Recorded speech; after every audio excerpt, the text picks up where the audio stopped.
Hi everyone, I'm Dr. Amir Karam, board certified facial plastic surgeon, founder and creator of KaramMD Skin. I specialize in facial rejuvenation, which basically means I help people look as young as they feel. And on today's episode of Skin School, we're going to talk about the top ingredients that you can use to fight hyperpigmentation. Now, we've done a number of videos, two of them specifically on melasma, and I talked about my approach and consideration about that. Those are very popular and interesting videos. And today we're going to break down the individual ingredients so that you kind of have an idea between sun damage and sunspots, hyperpigmentation related to those, as well as melasma. If you're interested in combating and decreasing the pigmentation on your skin and creating a more even tone, what's the approach? What's the best ingredients you should be considering and looking for? All right, folks, so let's break it down.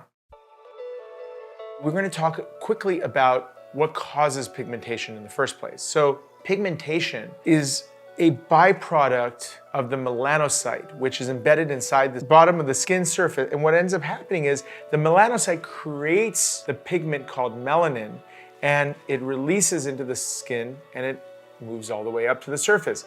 On the surface, you see it as a dark spot. It could be a sunspot, it could be melasma. Either way, it forms an uneven tone on the skin. And that unevenness bothers a lot of people. They want a nice even tone. I mean, that's a young looking skin that hasn't seen a lot of sun, etc. It's beautifully even tone, even color, and it's free of any of these sunspots. So this is the ideal, this is what we want. But the interesting thing about sun exposure is that it doesn't matter what we get right now. It matters the cumulative sun exposure that we've gotten over a lifetime. So it's almost like it banks all that energy and that sun damage in, and at some point, the skin gives up on maintaining and suppressing it and then releases it as sun damage. And that impact or that effect, unfortunately, starts to happen as we age, and as a result, that unleashing leads to all these different pigmentation issues that bother so many of us. So what is the most important thing you can do? Well, at any point in time that you're watching this, listening to this, whether you have melasma or sun damage and you just simply want to stay ahead of skin aging, the most important thing before you start applying all the other stuff that I'm about to tell you is you want to make sure you're diligent, hyper diligent, almost obsessive about sun protection on the face. Now, I've done several videos about what makes a good sunscreen, how to use a good sunscreen, etc. But bottom line is make that your daily habit, and then everything else you do in addition to that, you'll start to win. Because even if you make massive progress and you're doing great and you're seeing all sorts of, and then you give like a weekend or a week of lackadaisical sun protection, all that pigment will start to come back, and it's extremely frustrating. You lose a lot of ground when you do that, and it's unfortunate.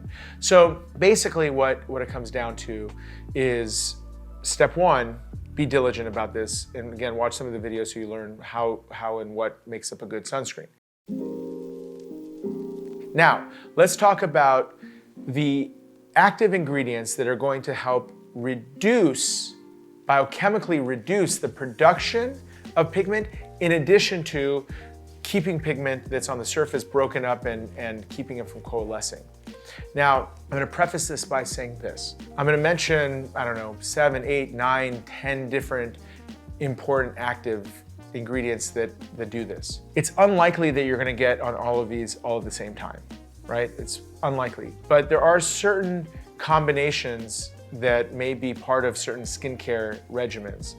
And in general, synergy in bringing them together to work in tandem is more effective than just using one of them by itself, just as a general point. Like for example, when we developed Illuminate and the trifecta system as a whole, I think we combined maybe 5 or 6 of the ones that you're learning about here as part of the routine, because the goal was to put everything into one bottle basically. So that's a very efficient way to get synergy. Otherwise, you can do them in individual products, but that sometimes makes it a little bit more difficult. But look for combinations, or try to get combinations together, because you're going to see more rapid changes coming from that than you will by using any of these things alone. Okay, that's all preface stuff. All right, so let's break it down. So number one, most common, most known anti-pigmentation is a prescription hydroquinone. Now, hydroquinone, it's been around forever, definitely works, no question about it. It works at the enzyme level, decreasing the production of melanin, which, by the way, almost all of the ones that I'm mentioning here do that in one way or another. But at the end of the day, they're doing it slightly differently, and that's why synergy kind of makes a lot of sense, because one's working on this part of the pathway, the other one's working on this part of the pathway, that part of the pathway, and at the end, attacking it in these multiple ways makes it more effective. But the concept is hydroquinone is great. It works really well. However, you can't stay on it forever. And that's one of the biggest knocks on hydroquinone in general. A, it requires a prescription. B, if you get into a situation where you're using it continuously for like a year, you run the risk of not only irritating your skin, et cetera, but also there's a rebounding effect that can happen from the use of hydroquinone, which is not ideal. So bottom line is typically it's cycled. You use it for like 3 to 6 months on, then 3 to 6 months off, then you do it again. But what happens during those periods when you're off is the problem.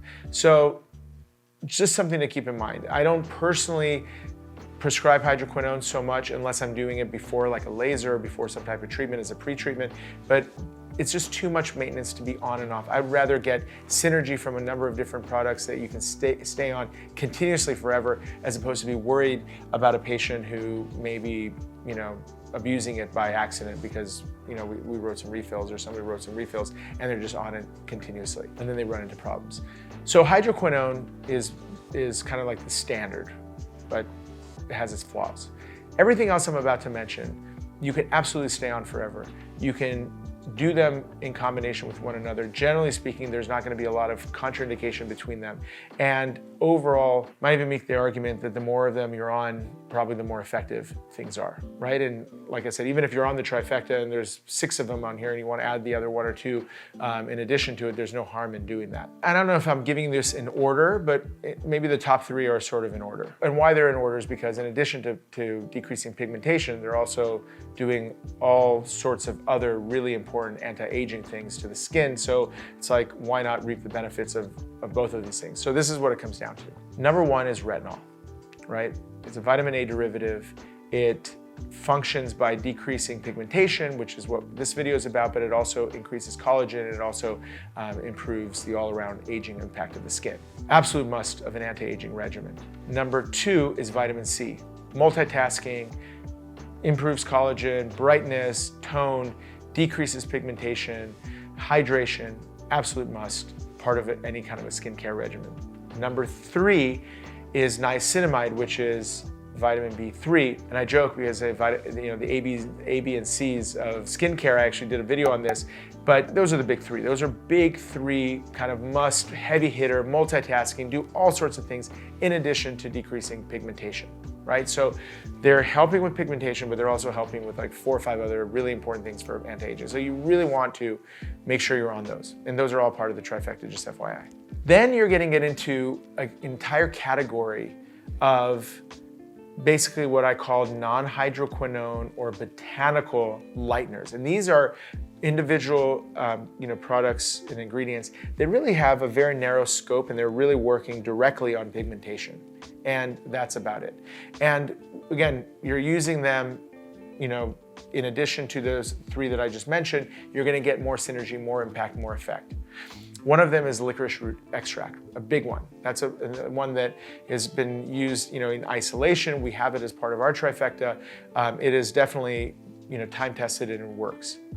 And who would ever think licorice root extract would have that type of impact on the skin, but it does. Next is daisy root extract, another one of those, botanicals that work directly on the pathways of pigment production. Another one that you may have heard about is kojic acid. Kojic acid is a byproduct of rice fermentation. It's actually found in sake, believe it or not, but that in of itself has somehow, I don't know how, whoever thought of that to put that onto your skin to see the impact that it has, but it decreases pigmentation. It's used very commonly as an individual product. It's used in combination with other products and ingredients.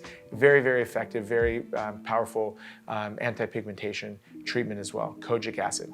Another botanical is azelaic acid. This comes from wheat, barley, it's a grain-based type of derivative, and it also works on pigmentation and decreasing. And that's really, it's a very isolated type of a treatment, but it is very effective in that. And a lot of people use that in isolation. They use it as part of peels and different aspects. Very, very lovely treatment to be used in combination. And the final one is arbutin, which is like dried blueberry, bearberry, which I'm not even exactly sure what bearberry is, but that is something that is definitely a very popular one that's been used in a number of different products over time. And ultimately it is very, very useful because you can do all of these botanical treatments consistently over time. And that's what I love about it, because think of it like a tree. You get all these leaves during fall that come down on the base of the tree. You go there and you wipe them away with some type of chemical peel or laser, whatever it is, and then the leaves keep falling, and next week you got to go back and do it again.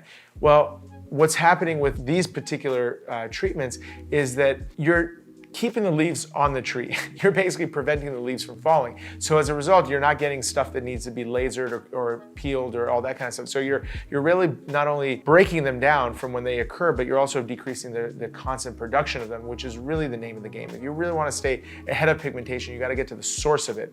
And these top whatever 8, 9, 10 ingredients that I just mentioned are absolute pieces of the puzzle. Now, for you folks who are kind of like, what should I use? What should I do? I can't give you direct advice. Like I said, I mean, we chose what we thought were really important ones that we wanted to include in our trifecta and our Illuminate products. But you know, again, if you're looking for an individual one, you can probably look out for a kojic acid or an azelaic acid component. I know a lot of brands combine these in different things. So, you know, just keep those ingredients in mind and look for them if you're looking for an isolated pigment production. But again, at the end of the day, I really believe that the use of retinols, vitamin C, niacinamide, in addition to some of this other stuff, is the real game changer, because you know, it's not enough just to keep pigment at bay. You also want to keep your skin, you know, preventing the collagen loss, which we did a whole video on as well, which is so important in terms of winning the long-term game towards anti-aging. All right, folks, so I hope it gave you some perspective, gave some recognition, some name recognition, and what to look out for when you're individually searching for something to help with your pigmentation, and also the notion of synergy, which I strongly believe in when it comes to skincare, and the absolute must of sun protection and the use of consistency over time. Trust me, you don't want to break down on consistency with sun protection, and you certainly don't want to take a break off of these things, because you'll be back to square one before you know it. All right, folks, if you enjoyed this, make sure you hit like. If you have any questions for me or any comments about this video, let me know in the comment section. If you haven't already, subscribe to this channel. And also, if you like content like this, hit us up with the link to the KaramMD Journal, which is a newsletter that comes to your email each week. You'll love the content that's in there. And then, as always, really important to share the knowledge, share the wealth. Send this to friends and family. Let's get some awareness and empowerment, and so people make good decisions. All right, folks, hope you enjoyed it. Thanks so much. Until next time, Dr. Amir Karam.